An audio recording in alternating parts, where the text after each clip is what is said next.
Body के भीतर का टेम्परेचर 40-42 डिग्री के ऊपर चला जाए तो ये बॉडी का जो सेल्फ मैकेनिज्म है वो फेल हो जाता है। डिफरेंट ऑर्गन्स में खून की कमी होने लगती है और उनमें नुकसान होने लगता है और पेशेंट की डेथ तक हो सकती है। अगर किसी को मोटापा है बहुत ज़्यादा, कोई अल्कोहल का सेवन करता है, शुगर का पेशेंट है, डायबिटीज़ किसी को है, उस तरह के लोगों को ये तकलीफ होने की चांसेस ज़्यादा होती है। बचाव से माने अच्छा इलाज और कुछ नहीं होता है। पानी की कमी अगर होगी तो आपको लू लगने के चांसेस भी रहेंगे, बाकी चीज़ें भी होंगी। चाय है, कॉफ़ी है, अल्कोहल है, सोडा है, ये चीज़ें अवॉइड करनी चाहिए। आइस पैक वगैरह लगाएँ। ये सब करने से कई बार उसका बॉडी टेम्परेचर डाउन होता है। 1-2 दवा मैं बता सकता हूँ होम्योपैथी में हैं।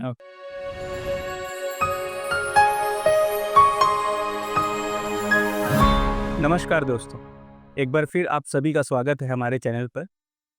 दोस्तों जैसे कि आप सभी जानते ही होंगे गर्मी ने दस्तक दे दी है और देश के विभिन्न क्षेत्रों से लू चलने की खबरें आ रही है और साथ-साथ इसके ये भी खबरें आ रहे हैं कि कई लोग इसके शिकार भी हो चुके हैं। तो आज और अभी ये एक बहुत बड़ी समस्या हमारे सामने है और इसी विषय पर आज का जो हमारा कार्यक्रम है वो केंद्रित होगा। इस पर बात करने के लिए एक बार फिर हमारे साथ है डॉक्टर गुरजीत सिंह सर, जो हमारे शहर जमशेदपुर के एक जाने-माने होम्योपैथिक फिजिशियन हैं और इन्हीं से हम जानेंगे कि ये लू लगना या लू चलना होता क्या है? क्या कारण होते हैं? क्या इलाज है इसके? और कैसे मतलब जो है इससे बचा जा सके? इन सभी बातों पर हम आज इनसे विस्तृत बात करेंगे। तो चलिए शुरू करते हैं। तो सर हम लोग इसी से शुरू करते हैं कि ये लू लगना जिसे हम हीट स्ट्रोक कहते हैं, दरअसल ये होता क्या है? लू लगना और हीट स्ट्रोक एक ऐसी अवस्था है जिसमें कि हमारी बॉडी अपने आप को सेल्फ कूलिंग जो करती है वो करने में सक्षम नहीं रह जाती है, जिससे कि हमारे बॉडी के भीतर का टेम्परेचर राइज करने लगता है और उसकी वजह से तरह तरह की परेशानियां बॉडी में पैदा होती हैं। तो नॉर्मली हमारे बॉडी के भीतर का टेम्परेचर जो होता है करीब 37 डिग्री सेंटीग्रेड होता है। जब कभी भी बहुत गर्म मौसम की वजह से या ऐसे माहौल में काम करने की वजह से जहाँ बहुत ज़्यादा गर्मी हो, ह्यूमिडिटी बहुत ज़्यादा हो, तो बॉडी का जो इंटरनल टेम्परेचर है वो बढ़ने लगता है। तो नॉर्मली उस कंडीशन में होता क्या है, हमारी बॉडी जो इसके खिलाफ रिस्पॉन्ड करती है उसमें ये होता है कि हमारे स्किन के नीचे जो ब्लड वेसल्स होती हैं वो फैल जाती हैं और उसमें खून का दौरा बढ़ जाता है। तो उस खून के दौरे बढ़ने से उस के थ्रू हमारे बॉडी के भीतर का जो तापमान है इधर आता है, गर्मी इधर आती है और वो फिर पसीने के रूप में हमारे स्किन से बाहर निकलती है, इससे कि बॉडी हमारी कूल रहती है। और इसके अलावा जो हम लोग जब सांस छोड़ते हैं तो उससे भी जो भीतर की गर्मी बाहर निकलती है। लेकिन अगर बॉडी के भीतर का टेम्परेचर 40-42 डिग्री के ऊपर चला जाए तो ये बॉडी का जो सेल्फ मैकेनिज्म है, जो एक ग्लैंड कंट्रोल करता है जिसको हाइपोथैलेमस कहते हैं, तो वो फेल हो जाता है और बॉडी फिर भीतर से अपने आप को कूल नहीं कर पाती है और जिसका परिणाम ये होता है कि हमारे बॉडी के डिफरेंट ऑर्गन्स में खून की कमी होने लगती है और उनमें नुकसान होने लगता है और पेशेंट की डेथ तक हो सकती है। सर ये लू किन कारणों से जो है वो अटैक करता है? ये हीट स्ट्रोक किन कारणों से होता है? सबसे बड़ा कारण है बहुत हाई टेम्परेचर और हाई ह्यूमिडिटी। ठीक है। अगर आपके बाहर का टेम्परेचर जो है वो 38-40 डिग्रीज़ तक चला जाए और ह्यूमिडिटी 75 डिग्री परसेंट 75% क्रॉस कर जाए, तो वैसी सिचुएशन में बॉडी को ये नुकसान होने के आसार बढ़ जाते हैं। कुछ ऐसी अवस्थाएँ हैं जिसमें कि ये होने के आसार और ज़्यादा हो जाते हैं, जिनको हम लोग रिस्क फैक्टर्स बोलते हैं। जैसे कि छोटा बच्चा है या फिर कोई अधेड़ उम्र का इंसान है, बुजुर्ग है, वैसे लोगों में ये तकलीफ होने के आसार ज़्यादा होते हैं। अगर किसी को मोटापा है बहुत ज़्यादा, वो इससे ज़्यादा इसका शिकार हो सकता है। कोई अल्कोहल का सेवन करता है, कोई अगर शुगर का पेशेंट है, डायबिटीज़ किसी को है या किसी वजह से किसी को डिहाइड्रेशन हो रखा है कि किसी को मान लीजिए बहुत ज़्यादा लूज़ मोशन हो गए, वॉमिटिंग हो गई, बदन का पानी कम हो गया, उस तरह के लोगों को ये तकलीफ़ होने की चांसेस ज़्यादा होती हैं। ऐसे लोग जो कड़ी धूप में बाहर आउटडोर काम करते हैं, उन लोगों को ये तकलीफ़ होने के चांसेस ज़्यादा होते हैं। तो सर एक आम आदमी कैसे पहचाने, कैसे समझे कि उसे लू लगी है या नहीं? सबसे पहला तो ये है कि इस तरह के पेशेंट्स का बॉडी टेम्परेचर बहुत बढ़ जाता है। अगर आप टेम्परेचर देखेंगे तो वो 103-104 डिग्री क्रॉस कर जाता है। दूसरा है कि उसकी स्किन एकदम ड्राई हो जाती है, गर्म हो जाती है।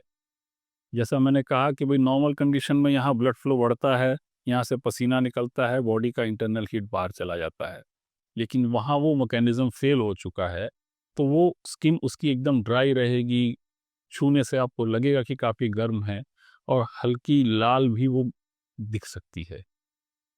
इसके अलावा मरीज़ जो कंप्लेन करेगा कि उसको सिर में बहुत दर्द हो रहा है, किसी को चक्कर बहुत आएँगे, किसी को उल्टी महसूस होती है, कहीं-कहीं उल्टी बहुत ज़्यादा होने लगती है, मेंटल कन्फ्यूज़न होने लगता है पेशेंट को। पेशेंट सही तरीके से रिएक्ट नहीं कर पाता, उसके आस-पास क्या हो रहा, नहीं हो रहा।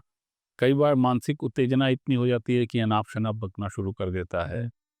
इसके आगे भी तकलीफ बढ़े तो फिर जो सीजर्स बोलते हैं, जैसे कि फिट्स आते हैं, उस तरह की चीज़ पेशेंट को हो सकती है और पेशेंट पूरी तरह से अनकॉन्शियस भी हो सकता है। तो ये सारे सिम्पटम्स हैं, साइन्स हैं जिनको देख के समझा जा सकता है कि इस पेशेंट को लू लगी है। तो सर ये लू किसी को लगे ही नहीं, अगर उससे पहले ही बचे रहने के उपाय सोचे जाएँ तो किन-किन चीज़ों का हमें ध्यान रखना चाहिए? देखिए, एक कहावत है कि prevention is better than cure. जी। ठीक है? बचाव से अच्छी माने अच्छा इलाज और कुछ नहीं होता है। हुँ। तो इससे बचने के लिए जो 3-4 मुख्य बातें हैं, सबसे पहला है कि अपने आप को अच्छी तरह से हाइड्रेट करके रखना है। कहने का मतलब है कि एक इंसान की बॉडी का सबसे बड़ा हिस्सा पानी होता है, जो कि हमारे बॉडी के बहुत सारे फंक्शंस को संचालित करने में मदद करता है। तो पानी की कमी अगर होगी, तो आपको लू लगने के चांसेस भी रहेंगे, बाकी चीज़ें भी होंगी। तो उसके लिए आपको पर्याप्त मात्रा में पानी पीना है। 2 से 3 लीटर पानी ज़रूर पीना है और गर्मी के मौसम में साथ में आप जो फ्रूट जूस होता है, छाछ है, लस्सी है, नींबू का शरबत है, आम का शरबत है, बेल का शरबत है, ये सब लेना चाहिए। इसके साथ-साथ ये ध्यान रखना चाहिए कि ये चाय है, कॉफ़ी है, अल्कोहल है, सोडा है, ये चीज़ें अवॉइड करनी चाहिए। क्योंकि ये सारी चीज़ों का असर होता है कि इससे पेशाब ज़्यादा होता है। डाययूरेटिक नेचर है इनका। तो अगर ये सब ज़्यादा आप लोगे, तो आपको पेशाब ज़्यादा होगा। हाँ। फिर पेशाब ज़्यादा होगा तो पानी थोड़ी कमी आएगी।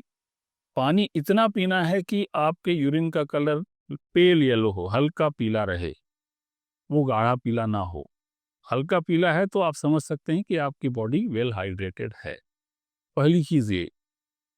दूसरी चीज़ देखनी होती है कि आप कपड़े किस तरह के पहनते हैं। ओके। तो कपड़े के मामले में है कि आपको हल्के रंग के ढीले-ढाले सूती कपड़े या सिल्क के कपड़े या लिनेन के कपड़े वो पहनने चाहिए। अगर आप बहुत टाइट फिटिंग कपड़े पहनेंगे, तो वो क्या है कि फिर वो स्किन को ब्रीथ करने में है मदद नहीं करेगा, तो बॉडी हीट बाहर निकलनी मुश्किल होगी। इसके अलावा पेशेंट को तीसरी चीज़ ध्यान में देनी है कि अपनी बॉडी को एक्लिमेटाइज़ होने का टाइम देना चाहिए इस मौसम में। एक्लिमेटाइज़ होने का मतलब है कि इस मौसम के अनुसार बॉडी को ढलने का समय देना चाहिए। माने बहुत ज़्यादा माने ओवर एक्टिव नहीं होना चाहिए। जब गर्मी बढ़ रही है, शुरू हो रही है, उस हिसाब से बॉडी को धीरे-धीरे उससे एक्सपोज़ करना चाहिए ताकि बॉडी यूज़्ड टू थोड़ा-सा हो सके। और ऐसे समय में घर से ना निकलें, ख़ासकर 11 बजे से लेके 4 बजे के 3 बजे के बीच, जबकि माने सूर्य की किरणें सबसे ज़्यादा तेज़ रहती हैं। वो उस चीज़ का ध्यान रखें। अगर बाहर निकलना ही है, तो कभी भी खाली पेट ना निकलें, कुछ खाकर ही निकलें। इसके अलावा ऐसे समय में बहुत ज़्यादा फिज़िकल एक्टिविटी, एक्सरसाइज़ इन सब चीज़ों से बचें। धूप में निकलना ही है, तो अगर आप पैदल जा रहे हैं तो छाते का उपयोग करें। अगर आप बाइक वगैरह में हैं तो आप कैप का इस्तेमाल ज़रूर करें।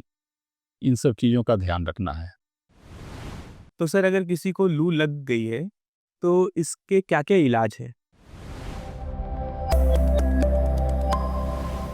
सबसे पहला, जैसे भी आपको पता लगे कि इस तरह की तकलीफ़ किसी को हो रही है, आपके घर पे किसी मेंबर को हो रही है, तो सबसे पहला जो स्टेप लेना है कि उसको ठंडे बर्फ़ के पानी से उसको बार-बार आप नहलाइए, उसकी बॉडी को स्पंज कीजिए। जी। ठीक है? और उसको ऐसी जगह में रखिए जहाँ पे कि वेंटिलेशन सही हो। अगर एसी वगैरह है तो बहुत अच्छी बात है, नहीं तो खुली हवा में रखिए।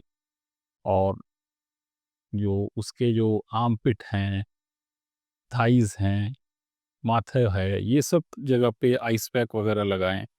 ये सब करने से कई बार उसका बॉडी टेम्परेचर डाउन होता है।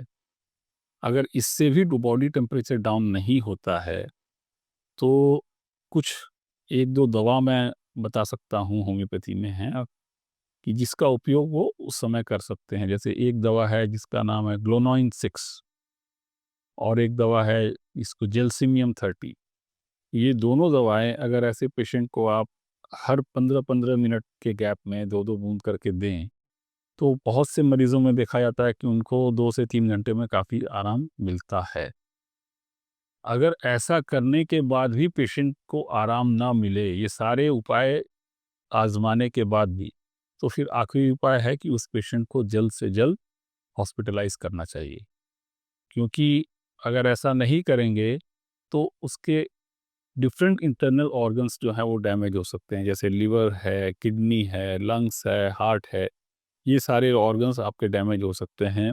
तो मल्टी ऑर्गन फेलियर की वजह से आपकी फिर डेथ भी हो सकती है। तो साथियों, अगर आपको ये वीडियो इन्फॉर्मेटिव लगी हो, तो आप इस वीडियो को लाइक कर सकते हैं, इसके नीचे अपनी प्रतिक्रिया दे सकते हैं, कमेंट कर सकते हैं। और अगर आप चाहते हैं कि ऐसे ही जानकारियाँ आपको मिले डॉक्टर गुरजीत सिंह सर से, तो आप हमारे चैनल को सब्सक्राइब भी कर सकते हैं। इसके साथ ही अगर आपके कुछ और सवाल है या फिर आप डॉक्टर गुरजीत सिंह सर से कुछ और इस विषय में जानना चाहते हैं, तो नीचे गुरजीत सिंह सर का व्हाट्सएप नंबर भी दिया हुआ है, आप उनसे अपॉइंटमेंट लेकर के कंसल्ट कर सकते हैं। तो बहुत-बहुत धन्यवाद आप सभी का। मिलते हैं अगली वीडियो में।